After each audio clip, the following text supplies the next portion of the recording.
Whoa, chill. I know you didn't come here to watch a freaking puppet. You are smart. You are into science. I like that. Well, I'm the warm-up guy. You know, getting everybody excited and all that, not my idea. My parole officer told me to.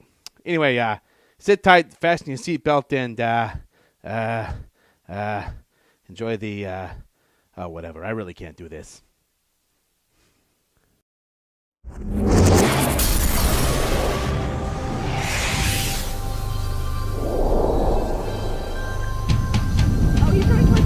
When your task is trapping a rabbit, you gotta be on the hop. Sometimes that's easier said than done. So we are located in eastern Idaho in the Lemhi Valley. It's a high desert valley that runs along the border with Montana. And it's a sagebrush steppe environment, which means it's a mix of shrub and grasslands. And it is just a gorgeous, gorgeous intact piece of sagebrush landscape. In the burrow!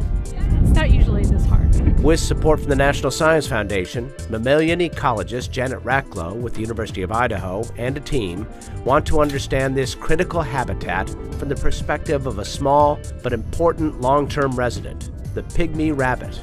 Today, they're trapping and collaring.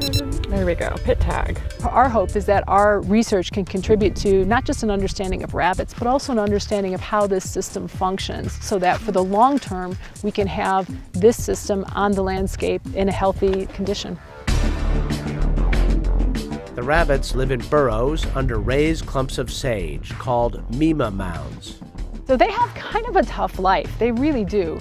They have a large number of predators, aerial predators, so birds, there are mammals, the badgers, weasels, coyotes, just about everything eats pygmy rabbits. So hiding, putting themselves in places where they're close to burrows, where they can quickly escape from predators, that's really important. Sheltering from the heat and cold is important too, but so is food. Sometimes they risk a venture into the open to eat. Lisa Shipley is a foraging ecologist with Washington State University. Especially in the winter, it might eat 99% of its diet in sagebrush.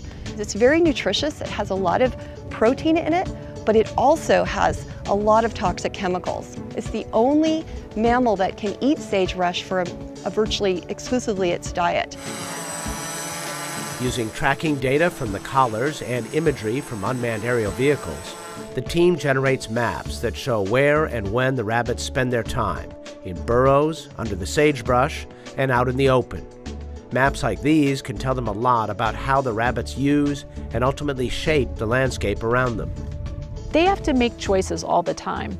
So they can choose to forage in an area that has high quality forage, but it might be more risky, or forage in an area that's out in the open, but then they're in the sun and they overheat fairly rapidly. So all of the time they're making trade-offs between places that are safe, places that are comfortable, places that are good to eat.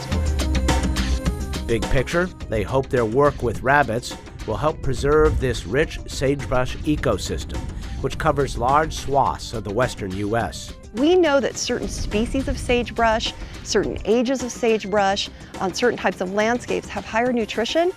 That can be something that could be targeted in restoration projects that might use seed sources from sagebrush from different areas. So what we would like to do is to understand habitat quality so that we can work with land managers to help with, for example, restoration. There are very large fires that have occurred in several of the western states in sagebrush environments, and there's a lot of energy and time that's going into trying to restore the habitat so that it's suitable for wildlife as well as domestic livestock, and we need to know how should we restore this environment. That's nothing to quiver your nose over. For Science Nation, I'm Miles O'Brien.